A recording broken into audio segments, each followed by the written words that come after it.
1956. Homenaje a Alejandra Pizarnik. Partir en cuerpo y alma, partir, deshacerse de las miradas, piedras opresoras que duermen en la garganta. He de partir, no más inercia bajo el sol, no más sangre anonadada, no más formar fila para morir. He de partir, pero arremete, viajera. Yo creo que ese poema está diciendo un poco lo que ella estaba sintiendo en ese momento, partir de la tierra más ajena. Buenos Aires le es ajeno. Ella es una extranjera, una desadaptada, una incómoda, le duele la cintura, le duele la cabeza, le duele absolutamente la vida. Y por lo tanto dice, he de partir. Pero realmente viajera, no joda, vete de aquí.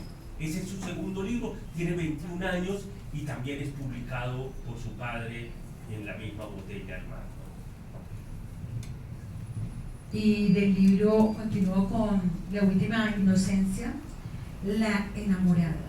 Esta lúgubre manía de vivir, esta recóndita humorada de vivir, te arrastra, Alejandra, no lo niegues. Hoy te miraste en el espejo y te fue triste, estabas sola. La luz rugía, el aire cantaba, pero tu amado no volvió. Enviarás mensajes, sonreirás, tremolarás tus manos y así volverá tu amado tan amado. Oyes la demente sirena que lo robó, el greco con barbas de espuma, donde murieron las risas. ¿Recuerdas el último abrazo? Oh, nada de angustias. Ríe en el pañuelo, llora a carcajadas, pero cierra las puertas de tu rostro, para que no digan luego que aquella mujer enamorada fuiste tú. Te remorderán los días, te culpan las noches, te duele la vida tanto, tanto, desesperada. ¿A dónde vas, desesperada? Nada más.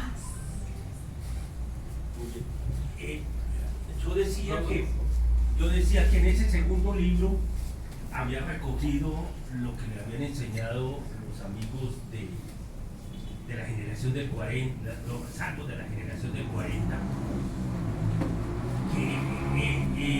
que se aglutinaban alrededor de una revista que se llama Poesía Buenos Aires, que dirigía un hombre que se llamaba Raúl Gustavo Aguirre, quien cogió a la jovencita y le presentó a los amigos y la llevó a unos cafés como estos y le publicó sus primeros versos en esa revista. Creo que el primer nicho donde ella se hace verdaderamente poeta fue en la revista y en un café como este de Café Cinema. No era más largo, no era más grande que este. ¿Sabe la esquina de la revista? Y allá tienen los primeros círculos y los primeros contactos con los surrealistas. Con un hombre que se llamaba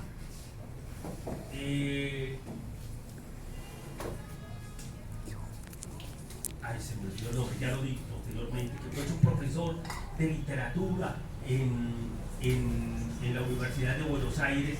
Él le dio las primeras guías literarias y le prestó los primeros libros que permitieron que ella en alguna forma se formara. Él en alguna medida le prestó su biblioteca para que ella formara su guarida, pero lo que yo quería decir con la guarida y con estos dos tipos es que hay un personaje tercero que es Antonio Porchia. Antonio Porchia era un viejo obrero, albañil, plomero, italiano. Nació en 1886, era un anciano cuando él la conoció. Escribió un solo libro. ¿Sí? Era aforismo. Que se llama Visiones, es un solo libro y él le enseñó una cosa a Alejandra, es salirse por donde el lector no lo espera. Dice, uno siempre espera vivir para terminar siendo un recuerdo. Antonio Porchillo. Entonces, Antonio le enseñó esa manera y él se volvió a mirar él. Pero Alejandra hizo una cosa maravillosa. Le puso antes de esa manera de decir las cosas, le puso una visión surrealista. Y luego le hace un nudo en el segundo verso y en el tercero le pone el sujeto, y el sujeto siempre es ella. Y esa fue la fórmula para toda la poesía hasta que murió. La vuelvo y la repito porque voy a leer 2 poemas y se acabó el cuento. ¿Sí? Ahí puedo terminar. La muerte es un chiste. ¿Qué hizo Alejandra? Recogió lo que había, en la forma como pensaba y escribían unos contemporáneos, le puso un elemento surrealista a la fórmula de Porchia, le dio una vuelta a la tuerca y puso el sujeto donde uno menos lo esperaba. Miren esto. Homenaje a Alejandra Pizarnik, la voz de Macondo en Café Cinema, Poemartes. Lo más costoso, ¿no? Hola. Hola, hola. ¿Ya? Entonces quiero explicar eso para poder, y leo unos poemas de Alejandra y le doy la palabra a Luna. Mire, esto me parecen 2 ejemplos maravillosos. Explicar con palabras de este mundo que partió de mí un barco llevándome. Explicar con palabras de este mundo que partió de mí un barco llevándome. Maravilloso, ¿no? Mire esto, se fuga la isla y la muchacha vuelve a escalar el viento. Eso es absolutamente surrealista, pero es absolutamente poético, pero es absolutamente contemporáneo, pero es absolutamente personal, pero es absolutamente la forma más adecuada de construir con su cuerpo la poesía. Se fuga la isla y la muchacha vuelve a escalar el viento. Extraño desacostumbrarme de la hora en que nací. Extraño no ejercer más el oficio de recién llegada. Y leo el último. Como un poema enterado del silencio de las cosas, hablas para no verme. Este es maravilloso. Como un poema enterado del silencio de las cosas, hablas para no verme. Qué manera tan sutil de hablarle al poema, de introducirse ella como sujeto actancial en la frase, cómo dejarse ella como sujeto, como personaje al final del poema. ¿Sí? Yo cuando pido una cerveza, yo digo, yo quiero un trago. No, ella dice, trago quiero yo. O sea, el sujeto está al final para poder dejar del hombre al suspenso. La primera frase dice, explicar con palabras de este mundo que partió de mí un barco llevándome. Esa es la lección de Alejandra Pizarnik en poesía. Creo que su primera parte fue aprender cómo construir un poema, y estos 3 poemas que leí son de su tercer libro. Ella se va a París en 1960 porque se había cansado de eso que había acabado de leer, que acabó de leer Luna, que es Partir, permanente viajera. Entonces le había escrito un hombre, Ramón Vela, le había escrito que era un poeta joven que se había marchado de Buenos Aires y que había sido amigo de ella y se fue para España y luego para París, y le decía en todas las cartas, venite que aquí vas a ser más feliz.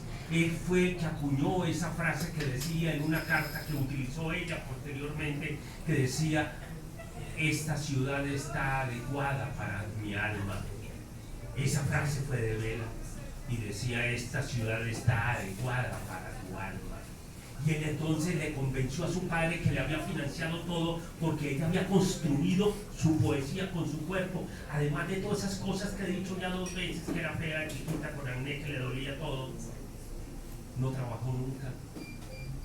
Nunca se le conoció un empleo. Fue a la universidad pagada por su padre, no terminó la universidad pagada por su padre, fue donde el psicoanalista y lo pagó su padre con unas joyas que vendía de oro barato en el mercado.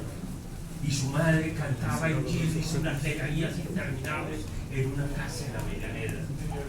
Y lo convenció que le pagara hasta el tiquete en avión, en barco, para ir a Havre, donde llegó, y luego llegó a París, y donde conoció a Julio Cortázar, a Aurora Bernal, a Octavio Paz, a Yvonne Baudelaire, a Margaret Duras, a la Simone de Beauvoir. Conoció a todo el mundo y a todos los escritores de París. Los escribió, hasta Germán Arciniegas se condolió de ella y le dio, el viejo Germán, por más facho que era, le dio un puesto en la revista Cuadernos de Literatura. Pero Alejandra, ¿cómo? Sí. Escribía máquina y madreaba de ese puesto todo el tiempo, diciendo que era una cartera que le explotaba, y escribía 4 direcciones que eran los suscriptores del correo, y por la tarde leía a otros, leía a Margaret Duras en un libro que la maravilló, que se llama La vida tranquila. Pero lo que le quería decir es que en ese tiempo escribe su libro más importante, donde pone a punto todo lo que ella sabe. Se llama El árbol de Diana. Tanto Octavio Paz, Fernando, quedó, como tú lo sabes, omnibulado, porque efectivamente El árbol de Diana es su mejor libro. Vamos a leer 3 poemas del árbol de Diana, pero quiero contarles una cosa. Hay una curva en matemáticas que se llama la curva de Gauss. La curva de Gauss, la campana de Gauss. ¿Vieron la campana? Tú eres matemático. Bueno, la campana de Gauss es una curva que va subiendo y luego como una parábola hay una cresta y luego todo empieza a bajar. Nosotros andamos en la parte de la curva de abajo. O sea, ella andaba subiendo y el árbol de Diana está en la parte máxima, en la parte más alta. El árbol de Diana es su mejor libro de poemas.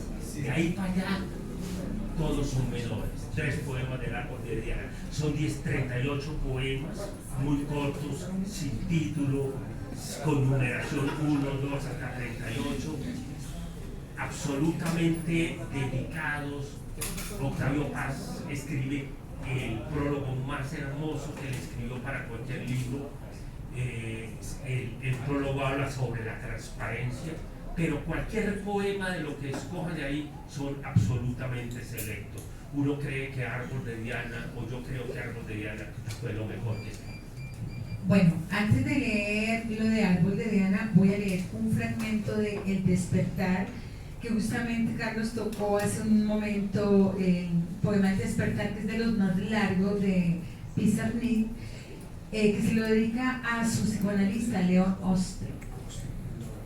Señor, la jaula se ha vuelto pájaro y se ha volado, y mi corazón está loco porque aúlla a la muerte y sonríe detrás del viento a mis delirios. ¿Qué haré con el miedo? ¿Qué haré con el miedo? Ya no baila la luz en mi sonrisa, ni las estaciones queman palomas en mis ideas. Mis manos se han desnudado y se han ido donde la muerte enseña a vivir a los muertos. Señor, el aire me castiga el ser. Detrás del aire hay monstruos que beben de mi sangre. Señor, tengo 20 años y también mis ojos tienen 20 años y sin embargo no dicen nada. Este es un fragmento, leí solo un fragmento. Ahora sí vamos a Árbol de Diana.